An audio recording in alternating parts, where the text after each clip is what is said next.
I wanted to ask you to respond to something that was said Thursday morning. Supreme Leader Ayatollah Al Khamenei declared victory over the Zionist regime, quote unquote Zionist regime, giving his first comments since the end of, well, since I guess the cessation of hostilities. So let's have a listen to what he had to say.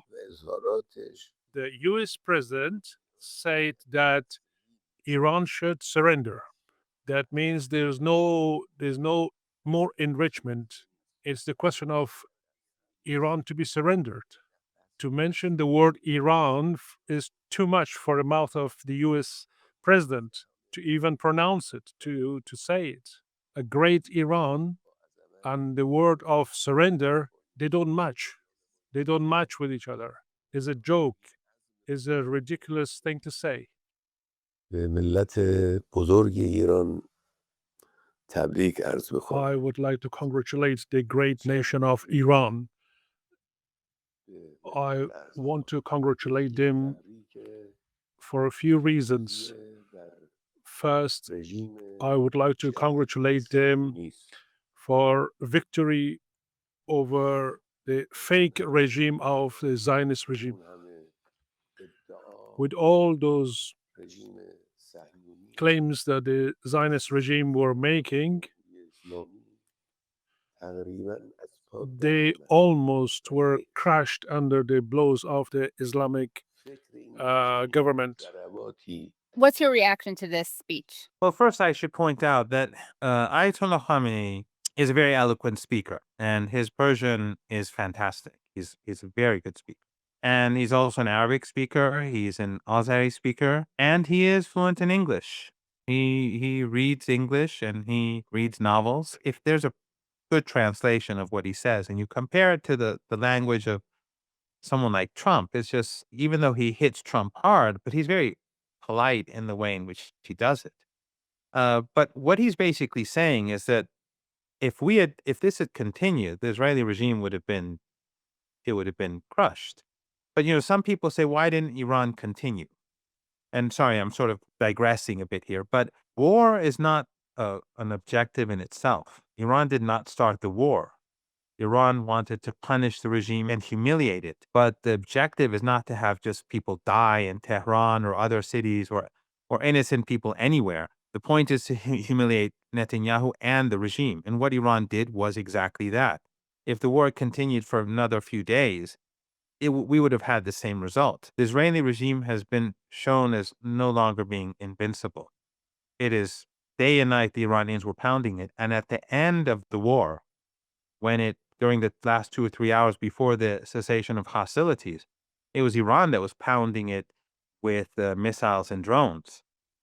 So clearly Iran had the upper hand. If on day one, there was a blitzkrieg attack. It was a sudden attack. And obviously, when you carry out a sudden attack, you're going to have success, especially since the Israeli regime had assets that Ukraine would never even dream of having. In other words, the sort of weapons that Israel has, the regime has, they would never give to Ukraine. The Americans and the Europeans gave the best of what they have to Netanyahu, and they even used their own armed forces to help him as far as they could. But despite all that, and despite that blitzkrieg attack, the Iranians rallied, they regrouped, and they started pounding Israelis. By the time the war ended, the fact that Netanyahu was begging for a ceasefire reveals everything. The Iranian objective, Katie, is for this regime to collapse ultimately. And for this apartheid system, this racist system, this evil ideology of supremacism to fall apart. And the belief is that is happening. That is the belief in Tehran. The belief is that the regime is dying. It's not going to die tomorrow, next week, or next month, or necessarily next year, but it is dying. It has been exposed for being inhumane, no matter how the West has tried to justify the atrocities and the genocide and the Holocaust, no matter how much they've tried to hide the brutality in the West Bank or the genocidal attacks in Lebanon or the dirty war in Syria, no matter how they've tried to hide all this, but it's been exposed. And now the only thing that was left was this false sense of invincibility, that it was untouchable. And even that is not true. I mean, you see how Hezbollah, even though there was a blitzkrieg attack on Lebanon too, and they killed many thousands of innocent people, but they took out many members of Hezbollah's leadership. But still, they failed during the fighting to capture a single town. And Hezbollah's their heroism, I think, is unbelievably unique because they made all those sacrifices, not just for their own people, but they made those sacrifices for Gaza because they wanted to draw away Israeli forces during that year or so fighting so that there would be less pressure on the people of Gaza. And that, I think, is unique, that sort of heroism. And the same is true in Gaza. They haven't failed. They haven't succeeded in taking Gaza. But still, this image of Israeli invincibility is something that the West constantly tries to depict for the rest of us, or it tries to create a narrative for us to believe.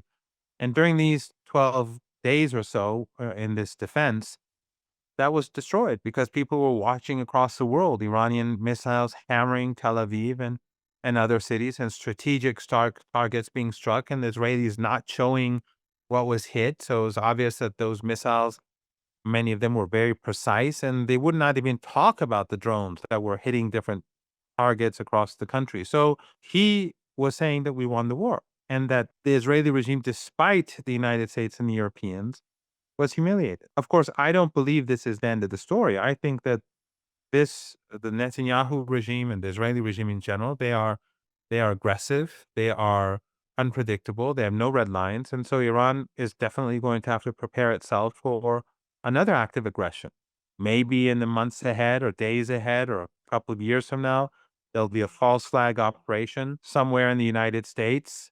They may kill someone, they may blow a bomb, they explode a bomb somewhere and try to pin the blame on Iran to restart this fighting. I have no doubt that that is something that they would be planning, but but the Iranians are going to have to prepare because I have no doubt that we're going to see more aggression from this regime. As long as you have an ethno-supremacist regime, you're never going to have peace. The same was true in South Africa.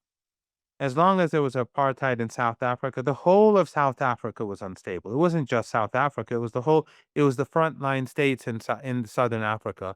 They were all suffering as a result. And they continue to suffer because this is, the damage, it's like the plunder of Africa that in previous centuries and in this century. Even if it ends, it will take very, many decades, if not centuries, for a continent or for people to recover, whether it's Latin America or whether it's Africa or it's West Asia or East Asia, the damage is done. So in this case, in the case of Palestine, as long as there's an ethno-supremacist regime that believes that other people are subhuman, peace is it's just not possible.